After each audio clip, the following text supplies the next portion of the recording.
Welcome to the Deep Dive, the show where we cut through the noise and give you the essential insights you need to be truly well informed. Today we're plunging headfirst into a modern paradox that touches all our lives. In an era of unprecedented connectivity, why do so many of us feel more isolated than ever? We're going to explore how technology, evolving societal norms, and the weight of often unrealistic expectations are fundamentally reshaping human connection. This is particularly true for men, creating a really complex landscape of both exciting new possibilities and some profound, often overlooked challenges. That's right. Our mission today is, to really unpack the intricate interplay between our increasing desire for individual autonomy, the seemingly effortless nature of digital connections, and the heavy burden of sometimes impossible expectations. What does all of this mean for truly finding genuine connection and purpose? We'll be looking at how traditional, often more demanding ways of connecting are being challenged or even maybe replaced by new, convenient digital methods that, as we'll discover, come with some significant hidden costs. It's a fascinating tension between what feels easy and what truly fulfills us. Yeah, that easy versus fulfilling tension is key. And to help us make sense of it all, we've pulled together a fascinating stack of sources. We'll be drawing on insights from leading sociologists, dating experts, and researchers who are really on the front lines of understanding modern masculinity and relationships.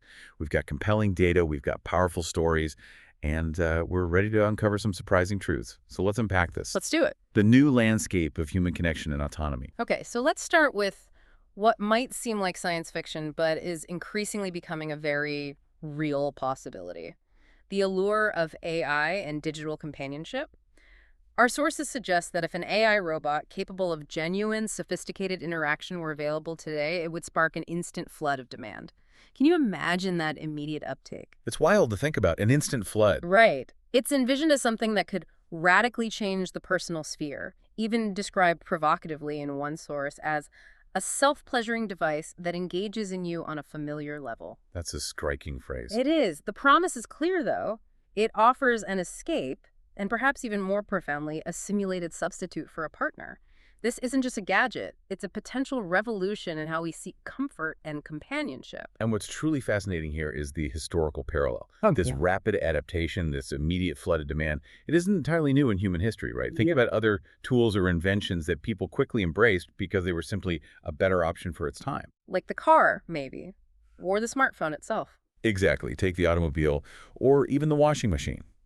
They allowed tasks to be done better, faster, cheaper, fundamentally altering daily life and human behavior.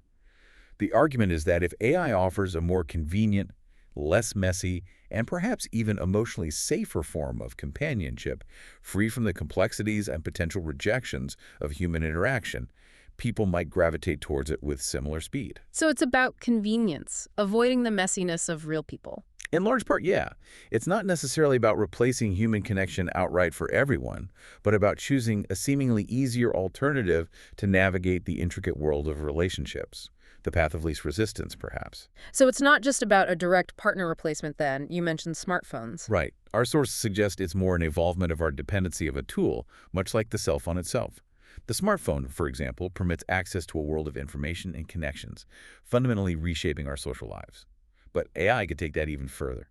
It's about offering digital guidance through all areas of the human experience, from detailed logging of our activities to reflection through therapeutic means, or simply helping us soothe and take on new tasks aided by AI. Wow, like an always-on assistant for your life and emotions?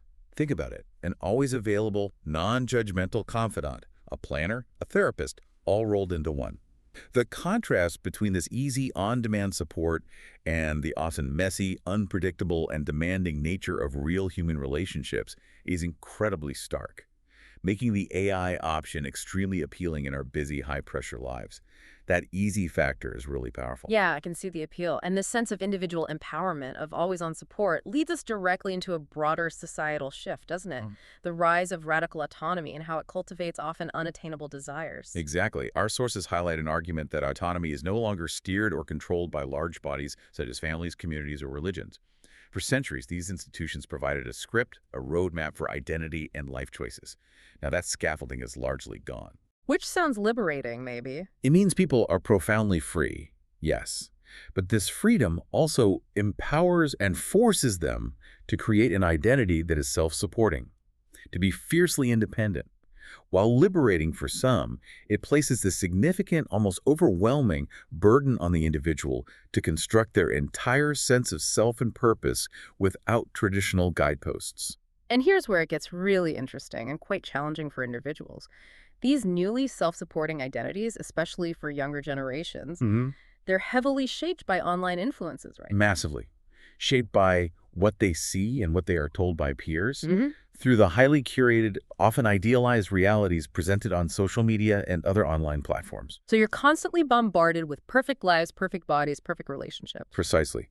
This constant exposure, our sources explain, leads to the development of unique and often unattainable desires. Suddenly, the ideal partner isn't just a good person. They have to be an Instagram model, a tech billionaire, a profound philosopher, and effortlessly witty, all wrapped into one flawless package. An impossible standard. Totally impossible. And real people, with their inherent complexities and imperfections, simply cannot meet it. This gap between the curated ideal and messy reality creates a profound sense of dissatisfaction. Okay, and that unfortunately brings us to the core tension we're exploring. AI can potentially fulfill these unattainable desires. But at the cost of real-world and realistic but less interesting complex relationships. It's the ultimate expression of choosing the easy, frictionless connection over the profound yet often difficult human one. And this isn't just a recent thing. Sociologists have been talking about this trend for a while. Yeah, this isn't just a recent phenomenon. Sociologists like Zygmunt Bauman and Anthony Giddens have argued for decades that modernization and secularization have dismantled traditional frameworks, placing the burden of identity creation on individuals. Sure. So AI isn't starting from scratch. It's accelerating a long-standing trend of individualization, exacerbating the problem by offering a seemingly perfect, low-effort solution to an increasingly heavy personal burden. The ease of the digital perfect world comes at the expense of developing the resilience needed for the real, imperfect world. That's the worry. But hold on a moment. Is AI companionship truly inevitable or even desirable as a solution to these new burdens? There's pushback on this, right? Absolutely. There's a strong counterargument emerging from the research. Even when relationships are messy and complex, and let's be honest, they always are, many people profoundly value genuine human unpredictability over AI's controlled perfection. Why is that? What's the value in the messiness? Because, as our sources highlight, authenticity has emotional and evolutionary weight. We are, as a species, kind of hardwired for real, flawed connection, for the unpredictable dance of human interaction, not a perfectly simulated, algorithmically optimized relationship. So the easy, perfect AI might actually be missing something crucial for our long-term well-being. Exactly. This is where the deeper insight lies. The very challenge of forming an identity and navigating relationships, despite its inherent difficulties, actually contributes to growth, resilience, and meaning. We grow through the struggle. Precisely. It's through grappling with these struggles, with moments of discomfort and even pain, that we develop character, empathy, and a deeper understanding of ourselves and others. So the critical question is, could removing this in favor of AI dull emotional depth? If we consistently choose the easy path, the path of least resistance, do we lose the capacity for the profound personal development that comes from overcoming hardship and truly connecting with others? That's a heavy question. And you mentioned not everyone sees autonomy as a burden. Right. For many, it's incredibly liberating. Humans historically adjust to changing norms, and we're already seeing communities adapt to these shifts through online communities that foster genuine connection, through a growing therapy culture that provides support, and through inclusive movements that help individuals feel supported without outsourcing intimacy to AI. So new human-to-human solutions are evolving alongside the tech. It suggests that while the traditional structures might be shifting, new, authentic human-to-human solutions are also evolving, offering alternatives to the siren song of effortless digital perfection. That's a powerful point. There's also the very real risk of what our sources call social atrophy. What exactly is that? It's the idea that over-reliance on AI for emotional needs could subtly, yet profoundly, erode empathy, negotiation skills, and tolerance for imperfection, all of which are absolutely essential for functioning societies and healthy personal relationships. Okay, so if everything is easy and frictionless with AI, Think about it. If all your interactions are perfectly curated by an algorithm that anticipates your needs and never challenges you, how do you learn to navigate a disagreement with a real person? How do you practice compromise? How do you build resilience when faced with a frustrating, unpredictable human You being. don't get that practice. Exactly. This is the significant hidden cost of the easy digital connection. It risks making us less capable of navigating the inherently messy reality of human interaction, less skilled in the obsolete art of difficult conversation, maybe. And it's crucial to clarify that while the idealization we discuss certainly plays a role in people seeking AI companionship, it's not just about fantasy. No, not entirely. Many also seek stability, safety, and predictability that real humans often can't consistently provide, rather than simply fantasy fulfillment. Their desires aren't static either. People can and often do recalibrate expectations when faced with the realities of human relationships. And technology doesn't always replace, sometimes it just reshapes. History suggests that's often the case. Technology often coexists with traditional social ties. Smartphones didn't erase friendships, they reshaped them, allowing for new forms of connection. It's highly probable that AI might reshape, not entirely replace, our social fabric. Okay, that makes sense. And there are economic drivers too. Definitely. Let's not forget the powerful economic drivers at play. AI adoption isn't only about individual autonomy or fulfilling deep emotional desires. Yeah. Productivity pressure, time scarcity in our increasingly demanding lives, and economic stress also play a huge role. If AI can make some aspects of life easier, more efficient, or simply more affordable, that's a powerful incentive for adoption, independent of the emotional vacuum it might fill. Better, faster, cheaper. Yeah. Applied to connection itself. In a way, yeah. The promise of better, faster, cheaper extends even to our emotional lives. The evolving crisis of masculinity. Okay, this brings us to another critical area that our sources dive deep into. The evolving crisis of masculinity and what many are calling the retreat of men and boys in a changing world. The data here is truly staggering and frankly quite alarming. The number of males aged 16 to 24 who are not in education employment has increased by a staggering 40%. 40%, that's huge. It really is. This isn't just a slight dip. It suggests a quiet, widespread withdrawal from traditional participation in society, from the very roles that once defined young men's entry into adulthood. It's a huge seismic shift from what was once considered the norm, a truly startling statistic that points to something fundamentally changing. And this trend directly relates to what's been termed the male sedation hypothesis. It links this retreat, this disengagement, to higher rates of sexlessness and social isolation among young men than ever before. Sedation, meaning what exactly? The retreat into easily accessible digital distractions like drugs, porn, and video games is seen not just as a casual pastime, but as a potential pressure valve or coping mechanism for deep internal struggles that these young men are experiencing. So it's a way to numb out or escape? That's the idea. These digital escapes offer a convenient, low-effort, if ultimately unfulfilling way to avoid the increasing pressures and expectations of modern life, becoming a substitute for the effort required to engage with the real world, easier than facing the difficulties. That's a chilling thought. That easily accessible digital escapes become a form of self-medication, a way to numb the pain of an unfulfilling reality. And the aggression, instead of being externalized as we might have historically seen with a young male syndrome, is now largely turned inward. Yeah, the data points that way. We're seeing some truly alarming statistics on male suicide. Rates among young men in the U.S., ages 15 to 34, have risen by a third since 2010. A third. Wow. And there's also a significant increase in drug poisonings for men, particularly middle-aged men. But the trend impacts younger demographics, too.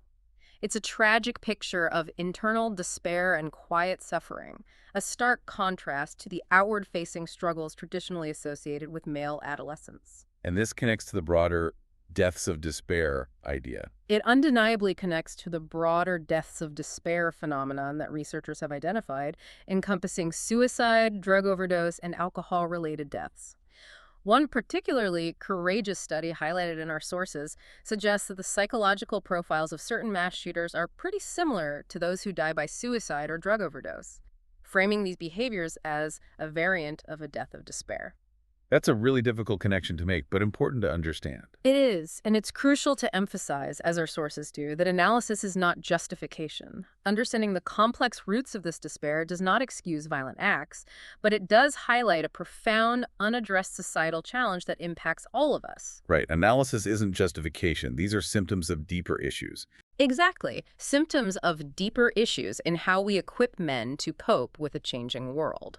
So if men are increasingly turning inward, What kind of societal messaging are they navigating in the first place? It sounds like it's pretty confusing. Incredibly confusing. Our sources paint a complex picture of men caught between contradictory and often impossible expectations, almost like pinballs bouncing between different demands. Pinballs. How so? On one hand, they're still told, often implicitly, to be strong, stoic, and traditional providers. On the other, they're simultaneously pushed to be emotionally intelligent, progressive, and embrace vulnerability. As one source puts it quite starkly, men are constantly feeling like they're either not man enough or too manly. Damned if you do, damned if you don't. Pretty much. This creates an impossible standard, a constant sense of not measuring up to an unrealistic ideal that seems to shift based on who's doing the judging. The very path to what feels like a right way to be a man seems elusive. And this internal conflict is made worse by this zero-sum empathy idea. Yes, significantly compounded by a pervasive zero-sum view of empathy, particularly when it comes to discussions around gender. The perception is that any attention paid toward men takes it away from women or some other minority group who is more deserving. But empathy isn't like a pie, right? It's not finite. Exactly. Our sources explicitly dismantle this, explaining why this is a false analogy, as empathy does not work this way. Compassion is not a finite resource. It expands with use.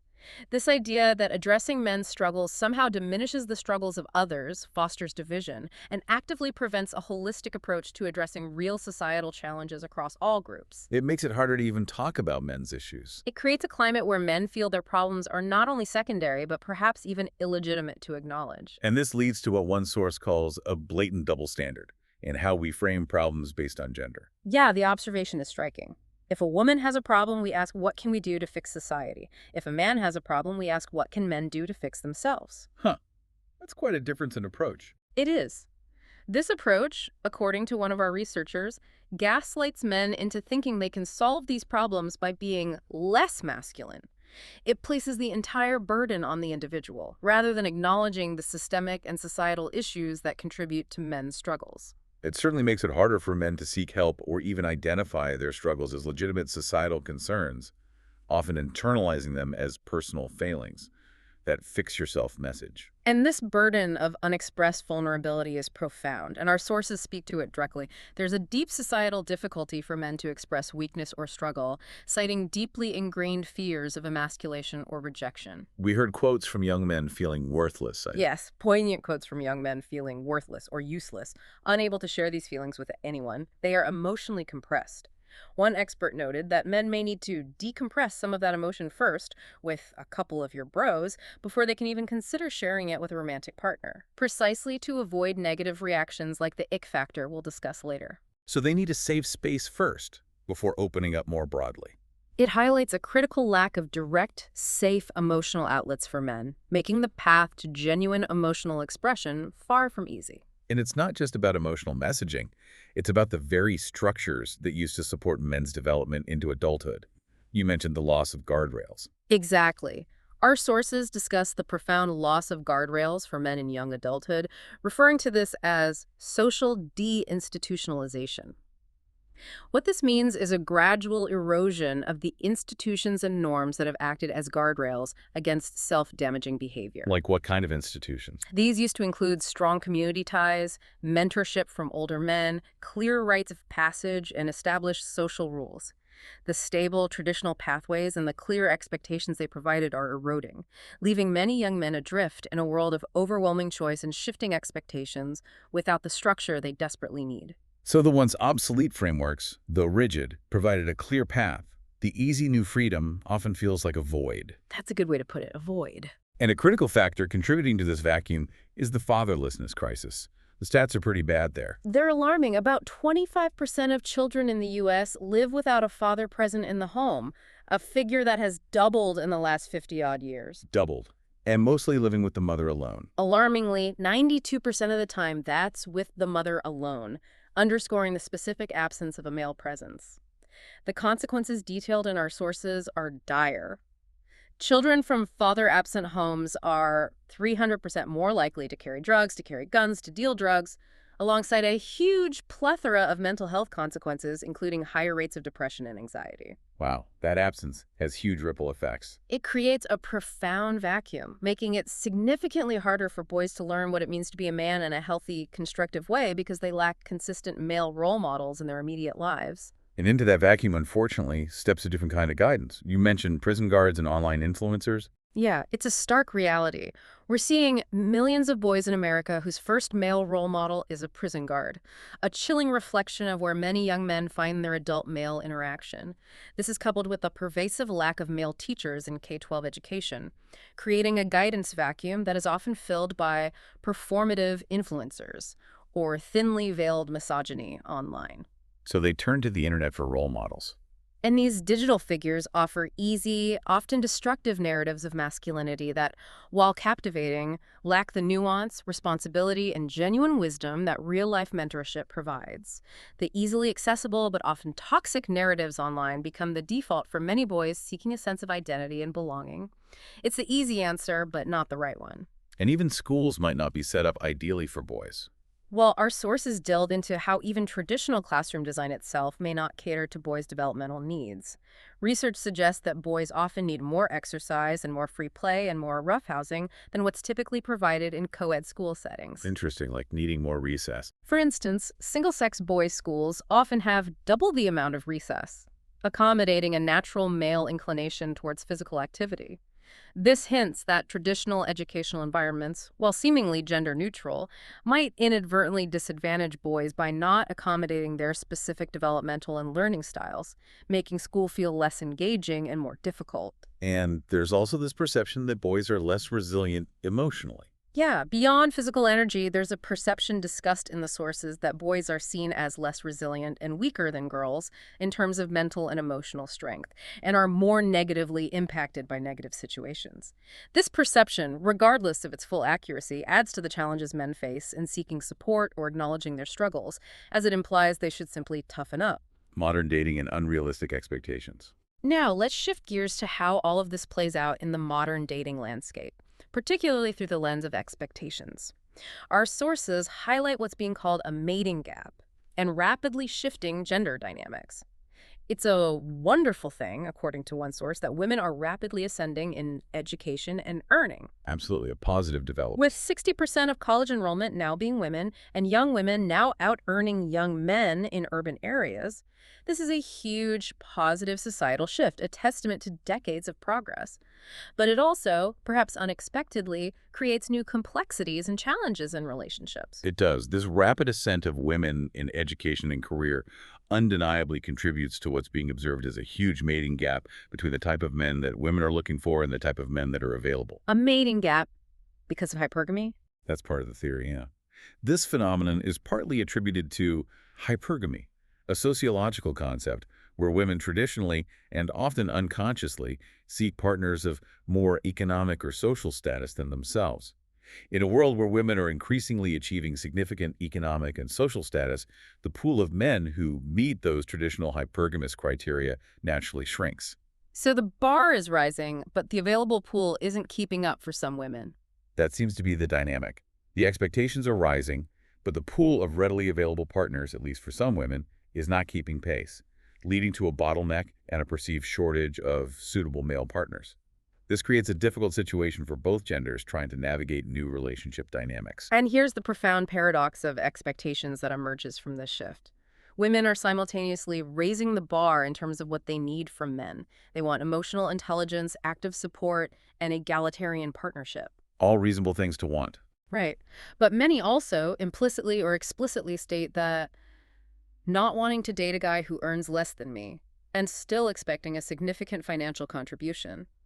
Meanwhile, men, especially older millennials and Gen X, were risked not to be emotionally intelligent, but to be a provider. So there's a mismatch in scripts. A huge mismatch. Men are suddenly being asked to shift from an obsolete provider-only role to an easy-sounding, emotionally intelligent one, but without having been equipped with the skills or cultural script to do so. It's like asking someone to speak a new, complex language fluently without ever having taught them the grammar or the vocabulary. This creates immense confusion and frustration for many men trying to meet these new conflicting demands. And this leads to what our sources term consumer dissonance in dating. It's the striking disconnect between what people say they want, for example, an emotionally in touch, vulnerable man, versus what they actually buy. What they actually choose in a partner. Yeah. It often turns out to be a more traditionally masculine man, perhaps less emotionally expressive, but with strong provider qualities. Many women, our sources observe, admit to wanting a manly man under their breath, indicating a societal pressure to express certain preferences publicly, while their deeper attractions might align with more traditional masculine traits. So what people say they want isn't always what they're drawn to. It highlights how ingrained preferences, perhaps evolutionary or cultural, clash with modern ideals, making the dating landscape incredibly difficult to navigate authentically for both sexes. The ease of expressing an idealized self online clashes with the complexities of real-world attraction and ingrained preferences. Now, let's talk about the elephant in the digital room. The detrimental impact of online dating. It sounds pretty rough for average guys. Yeah, our sources describe it as having created a winner-take-most, if not all, environment. This is amazing for attractive guys, attractive wealthy guys, tall wealthy guys, for whom dating might seem effortless. But critically, it's a disaster for the average man. A disaster. How so? The ease of swiping and filtering, the instant gratification of curated profiles, has inadvertently created a highly unequal playing field, making genuine connection harder and more demoralizing for the vast majority. It's a classic example of technology designed for ease, creating unforeseen and deeply unequal outcomes, like the height filter example. Exactly. A stark, almost unbelievable illustration of this is the role of bouncers, of dating apps, height filters. Many women, when setting their preferences, set them at 6 feet. Which excludes how many men? Shockingly, it excludes 86% of men in the U.S. 86%. Just filtered out immediately. Think about that for a moment. This immediate, easy filtering mechanism dramatically shrinks the available pool for a massive portion of the male population, creating a profound sense of being invisible or simply not good enough before any real interaction, any actual conversation can even occur. It's instant rejection based on a single, unchangeable physical attribute, and it has profound psychological effects. And the grind for the average man is just brutal, according to our sources. You have some numbers on this. They quantify the struggle. An average attractiveness man on Tinder has to swipe right 200 times to get one coffee. 200 swipes for one coffee date? And even then, 4 out of 5 of those coffees result in ghosting. So to actually secure one meaningful interaction, one second coffee, a guy of average attractiveness has to swipe right a staggering 1,000 times. 1,000 swipes. That's insane. Think about the sheer volume of rejection, the constant low-grade demoralization, and the minimal reward for so much effort. The seemingly easy act of swiping repeatedly leads to an incredibly difficult, emotionally exhausting, and often demoralizing experience for most men, pushing them further into isolation. And this constant rejection has consequences beyond just dating frustration. Yes, this constant, easy rejection, this digital barrage of not good enough, leads to what's been identified as a spiral of rejection. Men, particularly young men, become much more prone to misogynistic content, much more prone to nationalistic content, blaming other people for the lack of economic opportunity. They look for explanations, maybe scapegoats. They seek validation and explanation in places that offer simple, often inflammatory narratives for their struggles. Ultimately, this leads to them beginning to sequester from society, retreating from real-world interaction altogether, leading to what some fear is the evolution of a new species of asexual asocial male. Wow. So the very tool meant to connect people is driving some away. The very mechanism designed to make dating easier for everyone has, for many, driven them away from real-world interaction altogether, replacing it with easily accessible but ultimately isolating digital alternatives. And then there are the incredibly painful emotional paradoxes men face within the context of relationships themselves, the ick factor. Yeah, women often ask men to be emotionally open, to be vulnerable, to share their feelings. But then, as our sources point out, men get shamed when they do that, often resulting in the ick factor, an immediate turnoff. There was a specific story about that. One particularly poignant story, shared in the research details, a man who opened up about a family suicide attempt on a date, only to be met with immediate rejection and a complete shutdown from the woman. Ouch. That's brutal. It's a painful double bind. Be vulnerable, but not too vulnerable. Be emotionally available, but don't show weakness or anything that might be perceived as a burden. This creates an incredibly difficult emotional landscape for men trying to navigate modern dating, where the rules seem contradictory and the stakes are high. The easy request to be vulnerable isn't easy in practice. And this leads to that emotional compression idea. Right, where men may instinctively feel they need to decompress some of that emotion first with a couple of your bros before sharing it with a romantic partner to avoid those negative ick reactions. They need to process it with other men first. It highlights the observed difficulty for men to proactively talk about feelings like depressed, lonely, or anger, even with their closest male friends. The deeply ingrained fear stemming from historical and evolutionary pressures is that if we display weakness, another man might kill us and take our shit from us, or the women aren't going to want to have sex with us. That's a pretty primal fear. It is. This primal fear of being emasculated or deemed undesirable makes the path to emotional vulnerability incredibly fraught with perceived peril, making the easy, non-judgmental, always available AI option look even more appealing as a safe emotional outlet. Pathways to rebuilding connection and purpose. So, okay, if we're seeing these profound challenges in the way we connect, in masculinity and in dating, what are the pathways forward? What can actually be done? Our sources emphasize the urgent need for a new script for masculinity, a new definition for modern masculinity or mature masculinity or evolved masculinity, because the traditional scripts are clearly no longer serving men in this rapidly changing world. Right, the old ways aren't working anymore. The old ways of understanding what it means to be a man are becoming obsolete, and a more relevant, yet still challenging new definition is desperately needed to guide them towards fulfilling lives. And there are some concrete proposals. One proposed core code for this evolved masculinity involves 3 pillars, offering a tangible framework. Okay, what are they? First, provider. This isn't just about money, but about being economically viable, disciplined, and having a plan for one's life. Second, protector, where a man's default setting is defending others, particularly the vulnerable, not demonizing or harming. And third, procreator, encompassing a willingness to take risks, to engage romantically and socially, and to contribute to the next generation, both literally and figuratively. Provider, protector, procreator. Yeah, framework. Exactly. It aims to provide men with a constructive identity and purpose that can only be achieved through effort, discipline, and a commitment to contributing, moving beyond purely easy or self-serving definitions. And this connects to the idea of surplus value, contributing more than you take. Yeah, achieving what's called surplus value, where a man creates more tax revenue than he absorbs, becoming a net positive contributor to society rather than a burden. This isn't just about individual success, it's about societal contribution and recognizing that men have a vital role to play. And critically, embracing hardship, not the easy route. Right. Our sources advocate for creating solid frameworks within which to grow through pain, recognizing that for men, fundamentally, pain produces growth. This requires discipline and hardship. This perspective contrasts sharply with the digital age's emphasis on immediate gratification and avoiding discomfort at all costs. This is about embracing the hard work of self-improvement and development, which ultimately leads to a more robust, meaningful life. And shifting the message from don't do this to do this. Precisely. It also means moving beyond only telling boys what they shouldn't do, which has been a prominent message in recent years, to giving them a clear idea of what they should do and why we need them.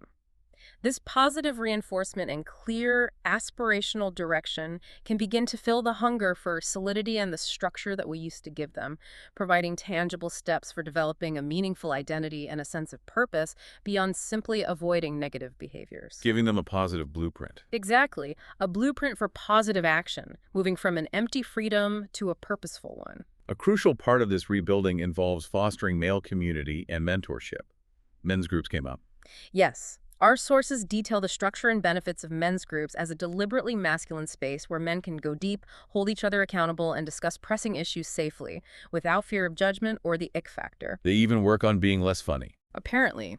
These groups even work on things like being less funny to allow for deeper emotional processing, indicating a commitment to genuinely connecting and supporting each other through often difficult, vulnerable conversations. That's fascinating. It's creating that safe space we talked about. It's an intentional effort to recreate the kind of structured, yet deeply supportive environment that was once more prevalent in communities, offering a counterbalance to the isolation of modern life. And this connects to the side-by-side connection idea. Men connecting through activities. Yeah, this approach aligns with the evolutionary roots of side-by-side connection. Our sources explain that men historically connected side-by-side during activities, hunting, building, defending, And modern men still often prefer this for emotional processing. Like playing sports or fixing things together. Think of pickleball or fixing a lawnmower as therapy masquerading as a racket pursuit. It's a recognition that while direct, face-to-face emotional conversation can be challenging for men, engaging in shared activities provides a more natural, less threatening pathway to emotional expression and bonding. A more accessible way to connect. Not replacing the obsolete ways, Yeah, but finding new ones. exactly. Acknowledging how men naturally connect. Our sources also highlight a powerful observation. Without the guardrails of a romantic relationship, men are just lost. That sounds quite stark. It is stark. They have worse outcomes than women who don't have romantic partners, often pouring their energy into solitary pursuits like video games, Reddit, and porn. This points to the profound stabilizing and guiding role relationships can play for men and the urgent need for robust alternatives if those relationships aren't present. And for parents, especially of boys without fathers present, getting other men involved is key. Yes, there's a strong emphasis on trying to get men involved in his life for their sons, whether it's a coach, a family member, a neighbor, or a teacher. Because boys desperately need healthy male role models beyond what they might find online. Not an easy task, but critical. Very critical. And on a practical level for dating, what was the advice? The second coffee. Yeah, one piece of advice emerging from the experts is to encourage a second coffee as the default. Recognizing that potential partners, particularly men, may take time to open up and develop into slow burns can counteract the quick, often superficial judgments of online dating. Give it a real chance, basically. Fight the instant gratification culture. It's about giving real-world connections a chance to develop beyond instant chemistry or a flawless profile, acknowledging that true connection often takes time, effort, and patience, pushing back against the culture of instant discard. Less easy, more worthwhile. Okay, so beyond individual and community efforts, what about systemic and policy-level interventions? Is anything happening there? There seems to be a shift. Our sources discuss a turning tide, a real sign of progress, where mainstream figures, including governors of states, are now specifically focused on boys and men. Really? That's significant. Yeah, indicating that the penny has absolutely dropped. This top-down acknowledgement signals a significant shift towards recognizing and addressing these issues on a broader scale, moving from individual blame to systemic solutions. And educational reform is a big part of that. Absolutely key. This includes advocating for vocational training, bringing back shop classes, and creating more opportunities for hands-on learning, particularly for the significant number of boys not pursuing traditional college paths, or those from working-class families for whom a four-year degree might not be the best fit. Creating different pathways? Right. It also involves acknowledging the persistent gender gap in college enrollment and creating viable pathways to the middle class for the bottom 90% of men who aren't going to be tech billionaires or professional athletes. These structural changes are crucial for providing practical opportunities, purpose, and a sense of direction that has been missing for too many. And making mental health more accessible and appropriate for men. Critically important. The mental health field needs to become more male-friendly. This means redesigned survey instruments that capture male-centric expressions of distress rather than relying on traditionally feminized symptoms. It means more male clinicians who can better relate to men's experiences and programs like Men in Mind that specifically train professionals to address male-presenting mental health problems in ways that resonate with men. Adapting the system, not just expecting men to fit into it. Exactly. It's about breaking down the barriers that make it difficult for men to seek the support they desperately need, recognizing that the current system might feel obsolete or unwelcoming to many men. And broader ideas like national service or third places. Yeah, broader societal solutions discussed include the idea of national service to instill identity in connection and purpose, drawing on models like Israel, where depression rates among young adults are notably low, perhaps due to the built-in sense of communal responsibility and shared mission. Emphasizing the need for more third places, community hubs outside of home and work, is also critical for fostering informal connections and social cohesion. And how we talk about these issues matters too. Vitally. Strategic communication is vital. Advocating for a fact-based, non-zero-sum, and solutions-focused approach to discussions about men's issues, emphasizing that boring is the new sexy in advocating for change rather than inflammatory rhetoric. Boring is the new sexy. I like that. It's about creating a productive, empathetic conversation that highlights that efforts to improve men's well-being don't detract from other groups, they enhance society as a whole. As we wrap up this deep dive, it's abundantly clear that the challenges in modern connection, masculinity, and relationships are deeply complex, but they are absolutely not insurmountable. The core message that resonates powerfully through all our sources is that women don't have to do worse when men do better, and vice versa, because ultimately, if one sex loses, both sexes lose. That's the fundamental takeaway. We are all interconnected, our well-being intertwined, and progress for one group can and should uplift all. So, to leave you with a thought, consider the arc of happiness. Have you heard of this? Tell me more. This concept suggests that the years between 18 and 45 are often the least happy years in an individual's life, primarily due to economic stress, relationship difficulties, and the profound experience of loss. The hardest years, in some ways. Right. So in a world increasingly offering easy digital distractions, endless comparisons to curated online lives, and the alluring promise of virtual perfection, is this challenging period becoming even harder for young adults, particularly men, to navigate?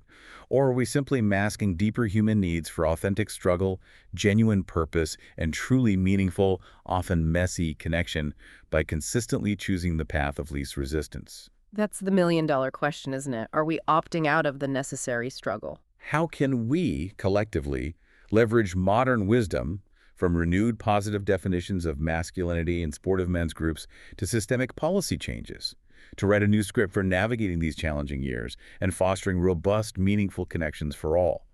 It's about recognizing the profound value in the effort of building real relationships and finding purpose, rather than always seeking the easiest path, the obsolete versus the truly valuable. A call for conscious effort, really. Exactly. We encourage you, the listener, to reflect on your own connections and your role in fostering healthier environments and supporting the men and boys in your life, recognizing that these are societal challenges that demand collective understanding and action.